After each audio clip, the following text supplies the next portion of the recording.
네, 여러분 반갑습니다. 저는 건국대학교 입학사정관 이선희라고 합니다. 여러분들 2부에서는 입학 토크쇼로 여러분들에게 만나뵙게 되었는데요.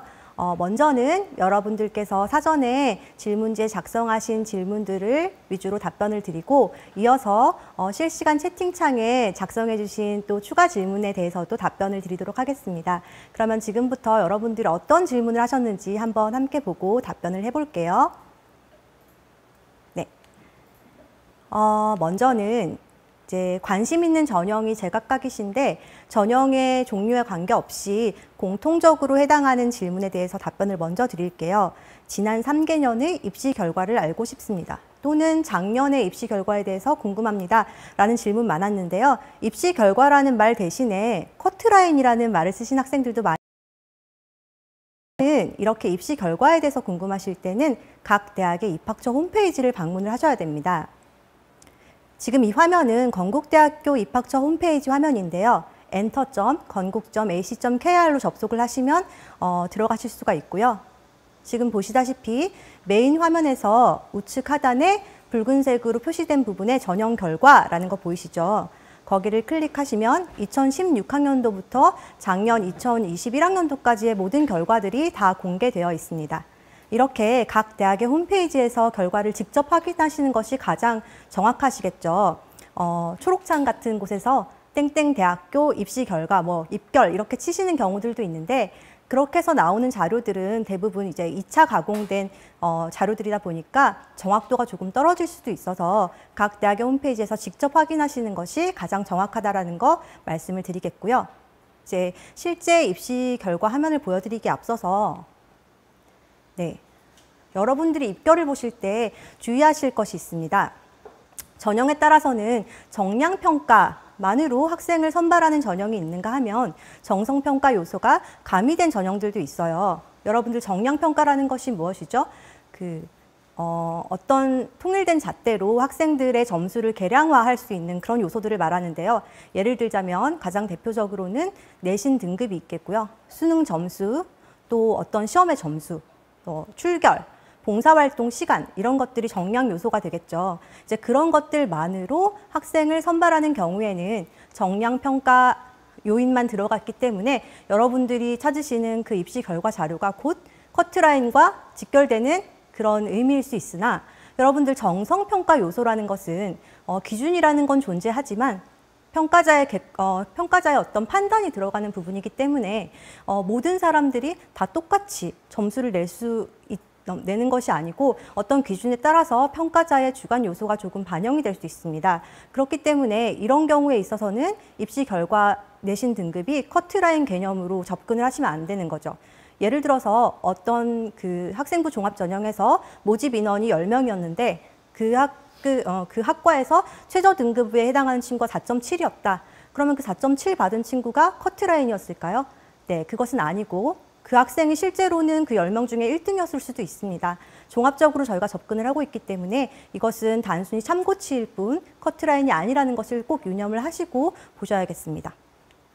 네, 이제 이 화면이 저희 실제 입시 결과를 제공하고 있는 그 표라고 보시면 되는데요. 먼저 좌측은 자기 추천 전형의 입결입니다. 네, 제가 방금 말씀드렸다시피 자기 추천은 정성평가에 해당하는 전형이죠. 그렇기 때문에 여기서 제공하고 있는 내신 등급이 커트라인 개념이 아니라 이 정도 등급의 학생들이 가장 많이 지원해서 합격을 했다라는 그 범위의 개념으로 이해를 하시면 될 것 같습니다. 네, 평균 등급은 해당 학과에 지원해서 최종 합격한 친구들의 결과적으로 내신 평균 등급이 이 정도였다라는 것을 보시면 되겠고요. 최저 등급은 합격자 전체에서 가장 등급이 낮았던 학생 한 명의 평균 값이다라고 보시면 될 텐데요. 방금 제가 말씀드린 것처럼 이 최저 등급의 학생이 사실은 그 전체 풀에서 1등이었을 수도 있고 등수는 알 수가 없습니다. 네, 그렇기 때문에 반드시 커트라인이 아니라 이 정도 학생들이 지원을 해서 합격하는구나 정도의 범위로 이해하시면 될 것 같습니다. 반면에 우측에 보시면은 수능 나군 학생의 입결이 보이시는데요. 여기는 정량 요인만을 반영했던 그런 전형이죠. 그렇기 때문에 여기 나타난 100분위는 곧 커트라인 개념과 직결된다고 이해를 하실 수가 있는데 한 가지 좀 유념하셔야 될 점은 위에 그 부기를 보시면요. 최종 등록자의 상위 80% 기준이라는 단서가 달려 있습니다. 그러니까 하위 20%에 해당하는 친구들의 점수는 반영이 되지 않은 값이기 때문에 실제로는 그 학생들까지를 포함하면 다소 조금 낮아질 수는 있겠습니다만 보통 20%에 해당하는 친구들은 평균에서 굉장히 거리적으로 멀리 떨어진 아웃라이너에 해당하는 친구들이 많을 수 있어서 그런 값들을 일부러 배제를 하고서 평균을 냈다고 보시면 되겠습니다. 네, 이렇게 입시 결과를 보실 때는 이런 점들을 유념을 하셔야 되고요. 또 한 가지 이 표에서 충원율이라는 개념이 조금 헷갈리실 수가 있는데 이건 어떤 뜻이냐면요. 모집 인원이 10명이다. 그런데 정치외교학과 같은 경우에 지금 자기 추천의 제일 첫 번째 줄을 보시면 정외과의 모집 인원이 10명이죠. 그런데 충원율이 130%로 나와 있습니다. 충원율이라는 것은 모집 인원 대비 얼마나 추가 합격을 더 했는지를 나타내는 수치이기 때문에 10명의 학생을 최초합을 시킨 이후에 13명의 학생이 추가 1, 2, 3, 4차 해서 더 붙었다라는 얘기겠죠. 그러면 이 학과의 총 합격한 학생 숫자는 최초합 10명 플러스 추가 합격 13명에서 23명의 학생이 합격을 했다라는 것으로 이해하시면 되겠습니다. 그리고 이 충원율은 해마다 조금 오르내림이 있기 때문에 전년도에 충원이 많이 됐던 과라고 하더라도 반드시 올해에 이 과들이 다 충원율이 높아질 것이라고 보기는 어렵습니다. 전년도에 그 충원율이 많이 높았던 과들은 이듬해에는 조금 낮아지는 경향들이 있고요. 그래서 여러분들이 경향성을 보시기 위해서는 최소 3개년도 이상의 자료들을 비교하시면서 보시는 것을 추천을 드립니다. 네. 다음으로는 교과 전형에 대한 여러분들의 궁금증인데요. 첫 번째로 인문 자연관 교차 지원이 가능한가요? 사실 이 질문은 현재 상황에는 조금 다소 맞지 않는 질문입니다. 여러분들 아시겠지만 그 문이과 구별이 지금 사라진 상황이고 모든 과목이 학생 선택 중심으로 이루어지고 있는 상황에서 교차 지원이라는 말의 사실 참뜻은 이 전형에 지원을 할 때 수능 과목 선택에 어떤 제한 사항이 있습니까? 그 질문으로 이해하시면 좋을 것 같아요. 그리고 두 번째로는 진로 선택 과목을 어떻게 점수화하나요? 이런 질문들이 있었는데요. 교차 지원 가능 여부에 대해서 답변을 드리자면 지금 보시다시피 기균에 저희가 수능 최저학력 기준을 적용을 하고 있죠. 근데 인문계에서는 국수 0 그리고 사탐 또는 과탐이기 때문에 어떤 과목의 선택에 대한 제한 사항이 전혀 없습니다. 그 말은 어떤 과목을 택하셨더라도 수능을 이 과목을 다 응시를 하셨다면 인문계 학과로는 지원이 자유롭게 가능하다라는 뜻이 되겠고요.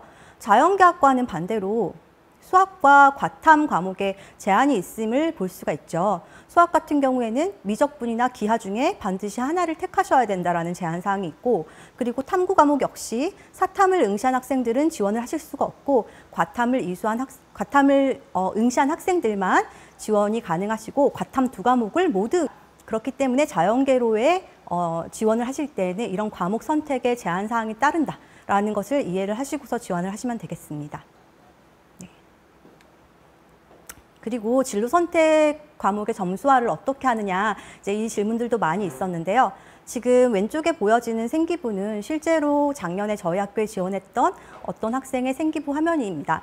2학년 때의 성적을 보시면 1학기, 2학기 보통 과목과 일반 선택 과목들이 쭉 나열이 되어 있고요. 그 아래에 진로 선택 과목도 있는 걸 보실 수가 있는데 지금 옆에 표는 그 등급의 기준 점수 곱하기 이수 단위수 이것들의 합을 구하신 다음에 마지막으로 전체 이수 단위수를 나누기 한다라고 보시면 됩니다. 예를 들어서 첫 번째 그 과목에 제가 지금 잘 안 보이는데 등급이 1등급이고 이수 단위수가 1이다. 그랬을 때는 기준 점수 10점, 1등급에 해당하는 10점 곱하기 이수 단위수 1을 곱하게 되겠죠. 그런 식으로 기준 점수 곱하기 이수 단위수가 될 텐데 이제 선택 과목 같은 경우에는 등급이 아니라 A, B, C 이 성취로 나와 있기 때문에 그것들을 어떤 식으로 환산하는지가 중요합니다. A등급인 경우에는 10점 만점으로 환산이 되겠고요. B등급인 경우에는 9.9점. 이제 9등급제로 했을 때에는 4등급에 해당하는 점수이겠죠. 그리고 C 성취 수준이 C인 경우에는 8점으로 환산이 됩니다. 그래서 지금 밑에 학생이 이수한 진로 선택 과목이 총 8개 과목으로 나오는데요. 그 중에서 저희는 상위 그 점수가 높게 나온 3과목만 선택적으로 반영을 하게 되어 있고 학생들에게 좀 유리하게 하기 위해서 이수 단위수가 높은 것들을 반영을 하고 있습니다. 그래서 A등급을 받은 과목들 중에서 이수 단위수가 높은 2단위로 되어 있는 과목 3개가 반영이 된다고 보시면 되겠고, 여기에서 A등급이기 때문에 기준 점수는 10점이고 곱하기 이수 단위수 2 이렇게 곱해지겠죠. 이렇게 해서 모든 과목에 대해서 기준 점수 곱하기 이수 단위수를 쭉 다 더한 다음에 총 이수 단위수의 합으로 나누시면 학생의 점수가 되겠습니다. 네, 이해가 되시죠?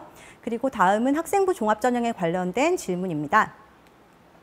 네, 사실 이 질문은 저희가 오프라인에서 만나는 분들한테서도 굉장히 많이 받았던 질문입니다.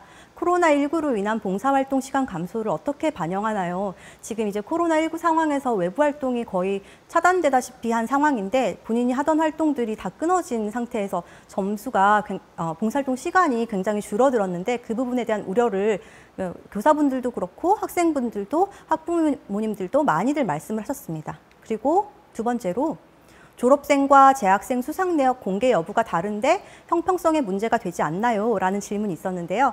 여러분들 아시다시피 현재 재학생들은 학기당 한 학밖에 이제 대학에 제공을 하지 못하게 되겠죠, 수상 내역을. 그런데 졸업생들은 그거에 대한 블라인드 처리를 따로 하지 않고 저희가 모든 수상 내역을 다 받습니다.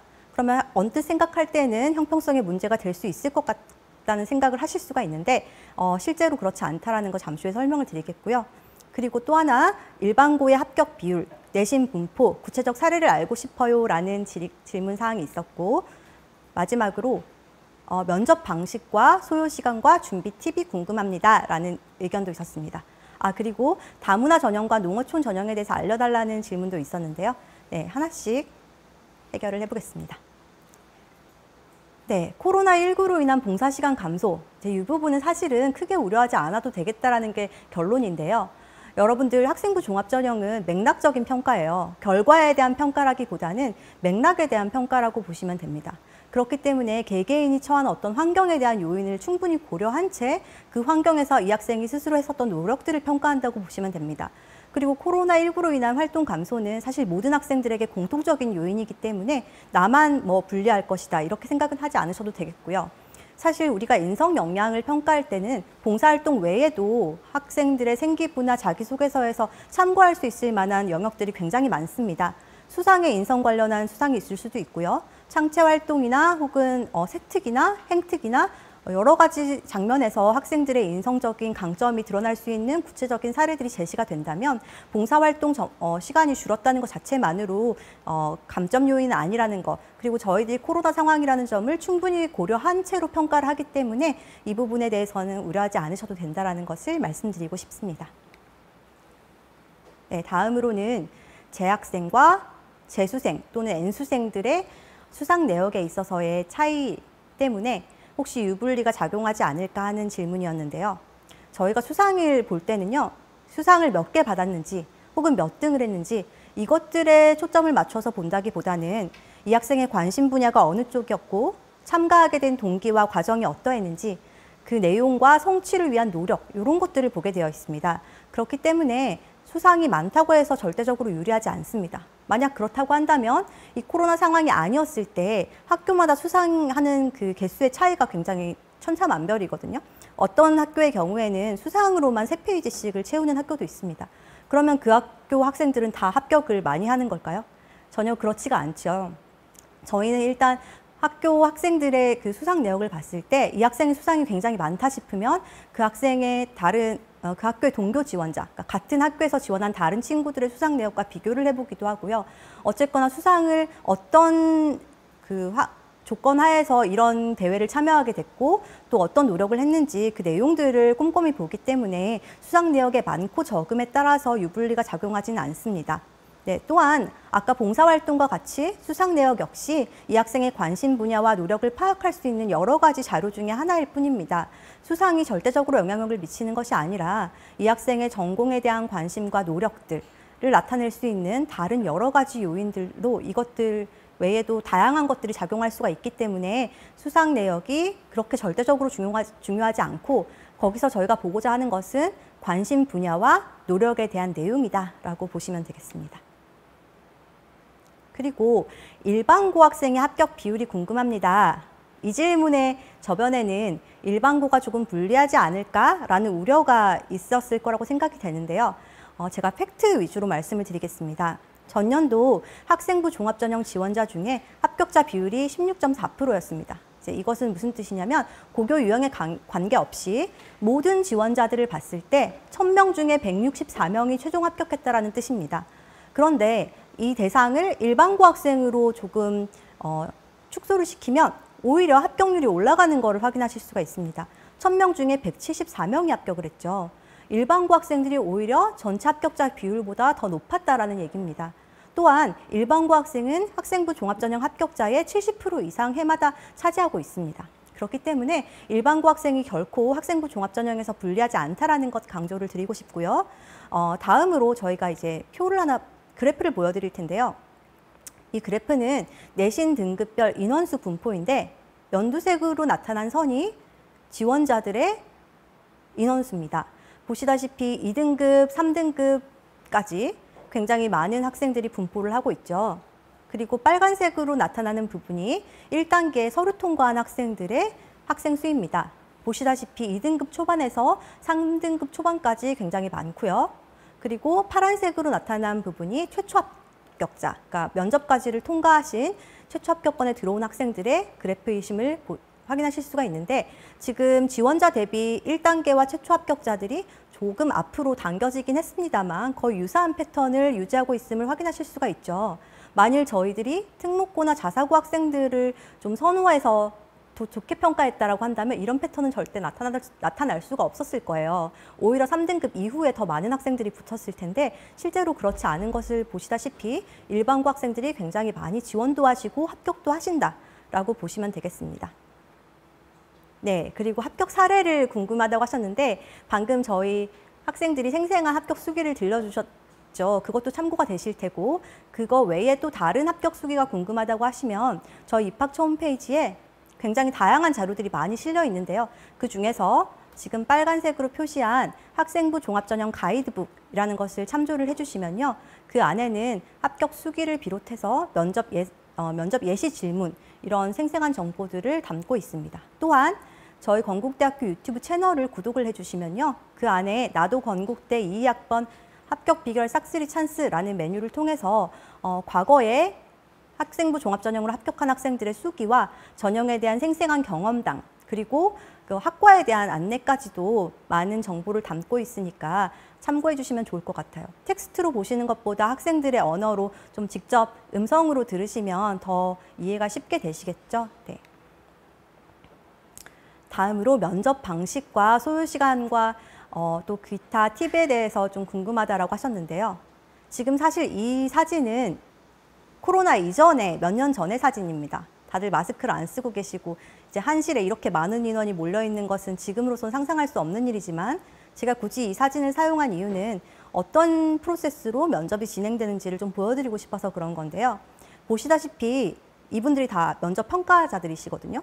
교수님들과 저희 같은 전임 사정관들이 함께 있는 모습인데요. 다들 뭔가를 굉장히 열심히 보고 계시죠.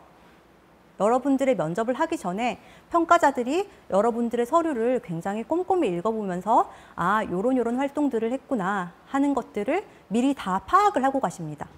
그리고 면접 질문 내용도 여러분들의 서류에서만 나와요. 그렇기 때문에 어떤 지식을 묻는 질문, 여러분들의 서류에 나와 있지 않은 지식을 묻는 질문은 할 수가 없습니다. 다 여러분들이 했었던 활동 위주로 모든 사람들에게 다른 질문을 하시게 되겠죠. 네. 지금 이 모습은 굉장히 긴장한 여학생의 모습이 눈에 띄는데 여러분들이 면접 들어가기 전에 이제 대기하시는 모습입니다. 작년부터 있었던 비대면 면접에서는 이렇게 많은 학생이 한 번에 복도에서 대기하진 않겠지만 여튼 마스크를 쓰고 있겠죠. 면접 대기실 앞에서 기다리시다가 면접을 들어가시게 되고요. 면접은 2대1 면접입니다. 평가자 2분과 이렇게 학생 1명이 면접을 보시게 되고요. 여기서 한 가지 꼭 말씀드릴 점이 지금 학생이 교복으로 유출되는 어떤 옷을 입고 있는데 여러분들 요즘에는 교복 입고 오시면 안 됩니다. 저희들이 학생에 대한 개인정보를 알 수 없는 상태에서 블라인드 면접을 봐야 되기 때문에 여러분들 나중에 교복은 절대 착용하시면 안 된다는 점 말씀을 드리고요. 이렇게 두 분의 사정관께서 여러분들에 대해서 질문을 해주시면 여러분께서 답변을 해주는 식으로 1인당 약 10분 정도 면접이 진행이 될 테고요. 지금 이 면접 상황은 대면 면접 상황이죠. 그런데 실제로 올해에는 비대면 면접이 진행될 예정이기 때문에 여러분들이 실시간으로 줌 프로그램을 통해서 면접관과 분리된 공간에서 면접을 보시게 될 것입니다. 하지만 집에서 보시거나 혹은 업로드를 하는 형태가 아니라 실제 실시간으로 면접이 진행되고 그 도구가 온라인 줌 프로그램일 뿐이기 때문에 방식은 동일하다라고 보시면 되겠고요. 네. 그리고 학생부 종합전형 가이드북에 지금 화면에서 보시는 것처럼 실제 면접 질문의 예시들이 학과별로 다 나와 있습니다. 이것들을 보시면 건국대학교에서는 이런 식으로 질문을 하는구나 라는 거를 아실 수가 있을 텐데요. 보시다시피 생기부나 자기소개서에 기재했었던 내용들을 근거로 먼저 제시를 하고 그거에 대한 추가적인 질문들을 이어가신다라고 보시면 되겠습니다. 본인이 정말 주도적으로 준비를 해서 진행을 했었던 실험이나 탐구활동이라면 이것에 대한 꼬리 질문이 나온다고 하더라도 충분히 답변이 가능하실 텐데 그게 아니라 그냥 활동을 위한 활동, 이름만 올린 활동 이런 경우에는 본인이 설령 답변을 꼼꼼히 준비했다고 하더라도 추가로 이어지는 꼬리 질문에서 자신감 있게 답변하기가 상당히 어렵겠죠. 그렇기 때문에 면접을 잘 보시려면 사실은 평소에 본인이 활동들을 주도적으로 적극적으로 잘 해야 된다. 그리고 그것들을 잘 리뷰를 해가셔라 라는 것이 팁입니다. 네, 이건 자연계 면접 질문 예시이고요. 인문계와 동일하게 학생들이 제시했었던 활동 내역 안에서만 물어본다라는 걸 아실 수가 있습니다. 네, 다음은 논술에 관한 질문인데요. 논술 전형 방법과 준비 팁에 대해서 알려주세요 라고 하신 학생이 있었고 또 출제 범위가 어떻게 되나요? 라고 물어본 학생이 있었습니다. 또 수의학과 논술 난이도 궁금합니다 라고 올려주신 학생도 있었는데요.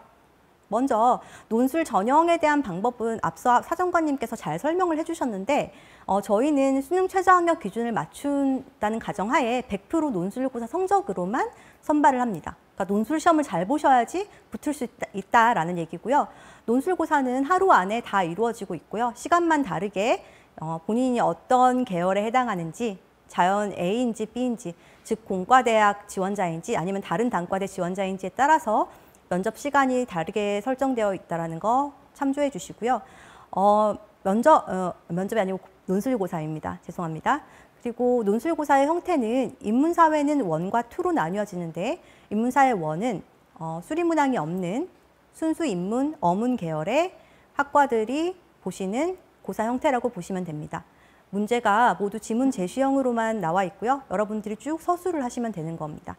그리고 인문사회 2는 수리문항이 포함되어 있는데 이 수리문항이 60%라는 큰 비중을 차지하고 있기 때문에 여러분들 수리문항을 잘 작성을 하셔야지 합격 가능성이 높아지시겠죠. 이때 수리문항은 수학 1, 2, 확률과 통계 이런 데서 출제가 되고 있고요. 자연계 학생들이 흔히 생각하시는 미적과 기하는 인문사회 2에서는 요구하지 않는다라는 말씀 드립니다. 또 자연계 학생들은 앞서 학생도 잘 설명을 해주셨는데 수학 공통문항이 70%를 지금 수학에서는 수학과 1, 2 그리고 미적분과 확률과 통계를 포함하고 있고 그리고 과학은 원 과목에서만 나옵니다. 2는 해당 범위가 아니기 때문에 이 점 유념해 주시고요. 건국대학교 논술을 준비하는 친구라면 지금 즉시 저희 학교 홈페이지에 접속하셔서 현재 이루어지고 있는 온라인 모의 논술을 반드시 참가하시기를 추천을 드립니다. 7월 19일부터 8월 13일 18시까지 입학처 홈페이지에서 온라인으로 응시가 가능하신데 이제 이걸 반드시 응시하셔야 하는 이유는 온라인 모의 논술을 출제하시는 교수님께서 직접 실제 논술에서도 출제를 담당하실 것이기 때문에 여러분들이 당해의 논술 출제고사 경향을 익히시는데 직접적으로 도움이 되시기 때문에 그렇습니다. 이 모의 논술에 참가하시기 위해서는 본인 인증을 통해서 회원 가입을 해주셔야 하고요. 한 사람은 반드시 한 가지 계열만 응시하실 수 있다라는 점 유념하셔서 본인에게 가장 잘 맞는 계열을 선택하시면 되겠고 말씀드렸다시피 실제 논술고사 출제진이 모의 논술을 출제하십니다. 그리고 모의 논술 이후에는 해설 동영상이 업로드가 되고 논술 가이드북 책자는 이 온라인 모의 논술 응시자 학생들에게만 우편으로 우송이 되며 입학처 홈페이지에 업로드가 될 예정입니다. 수의학과 논술 난이도를 물었던 학생이 있었는데요. 사실 이것은 건대 논술 전형에 대한 이해가 부족하셔서 이런 오해를 하신 것 같습니다. 저희 논술은 학과에 따라서 문제가 달라지지 않습니다. 수의학과 같은 경우에는 과학 과목을 생명과학으로 지정하고 있는 학과이기 때문에 다른 생명과학 지정 과목을 하고 있는 학과들과 문제가 동일하다고 보시면 되고요. 다만 학과별 경쟁률과 지원 풀에 따라서 커트라인 점수의 차이가 나타나겠죠. 실제 작년 논술 우수자에서 생명과학 과목을 과학 과목 지정으로 했던 학과들의 입시 결과인데요. 보시다시피 수의학과 경쟁률이 어마어마했습니다. 194.7대 1. 정말 로또 전형이라고 할 만하네요. 네, 194.7대 1이었고요. 또 생명과학을 과학 지정 과목으로 설정한 나머지 5개 학과들을 보시면 경쟁률이 수의학과보다는 그래도 낮은데 그럼에도 불구하고 기본적으로 25대 1 이상입니다. 이 학과들의 논술 점수를 보시면요. 수의학과가 경쟁률이 높았던 것만큼 논술 점수가 가장 높게 나타나고 있죠. 네. 다른 학과들은 85.6점부터 해서 90점 초반까지 형성을 하고 있고요. 그런데 수능 최저 충족률을 보시면 오히려 수의학과가 높지 않습니다. 이 말은 높은 경쟁률에서 반영하듯이 이 수능 성적이 잘 나오지 않지만 일단 상향으로 질렀던 그런 학생들이 많았던 거라고 보시면 되겠습니다. 네. 어쨌든 어떤 학과이냐에 따라서 문제가 다 다르게 출제되는 것이 아니라 과학 과목이 같다고 하면은 다 같은 문제라고 보시면 된다라는 얘기고요. 네, 채점 기준에 대해서 물어보신 학생이 있었는데요. 아까 이제 익숙하시죠? 입학처 메인 홈페이지 중에서 논술 전형이라고 되신 부분을 클릭하시면 이렇게 논술 가이드북으로 링크가 이어져 있는데 논술 가이드북 안에는 각각의 계열별로 문제에 대한 해설과 함께 평가 기준을, 채점 기준을 굉장히 자세하게 제시를 하고 있습니다.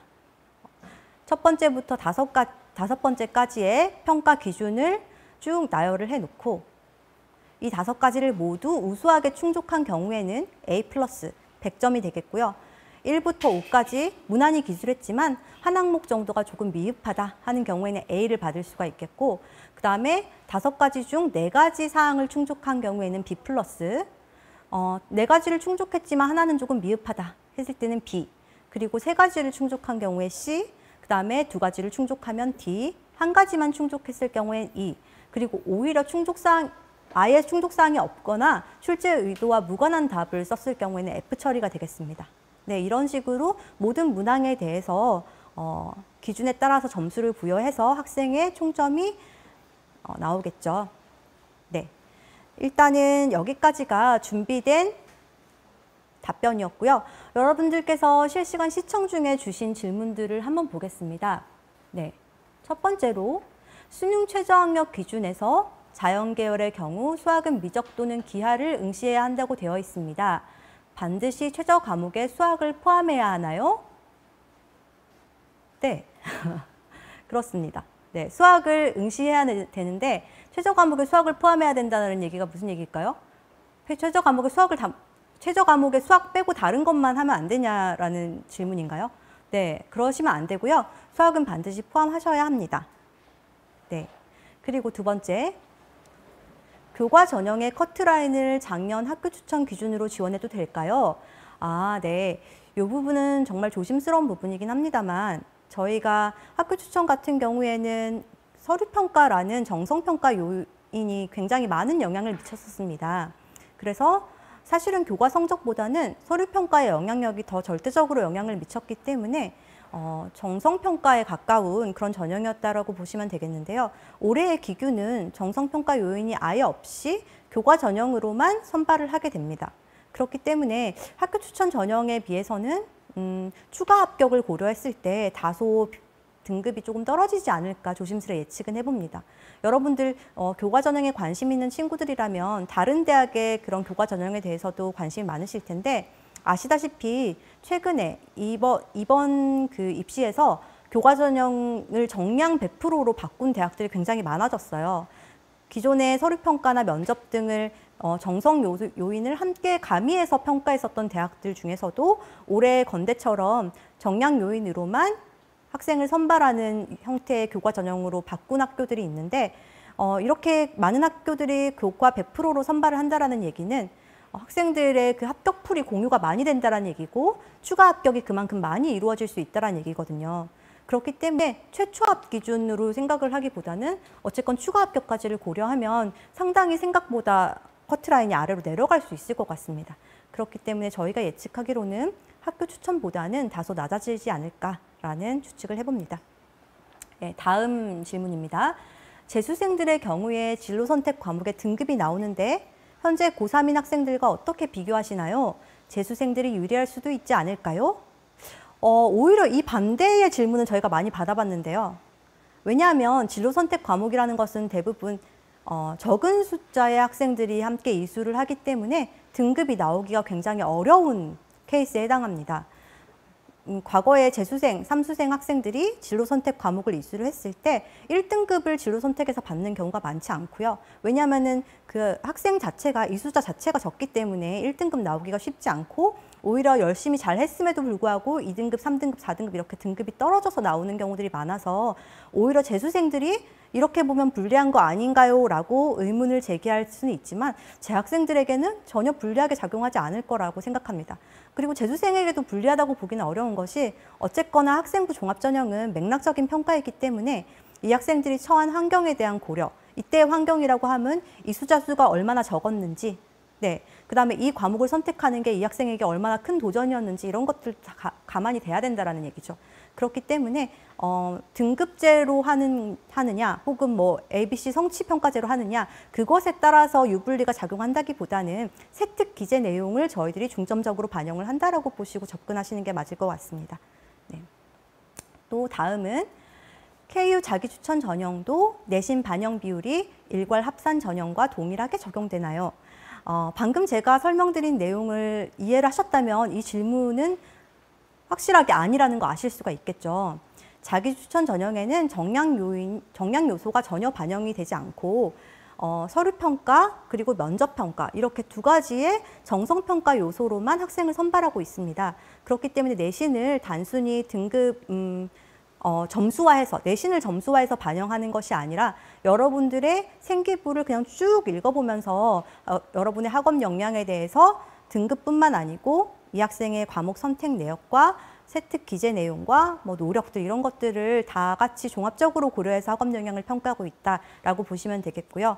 그렇기 때문에 정량평가로서의 내신 등급은 산출되지 않는다. 그렇게 이해하시면 될 것 같습니다. 다음 질문입니다.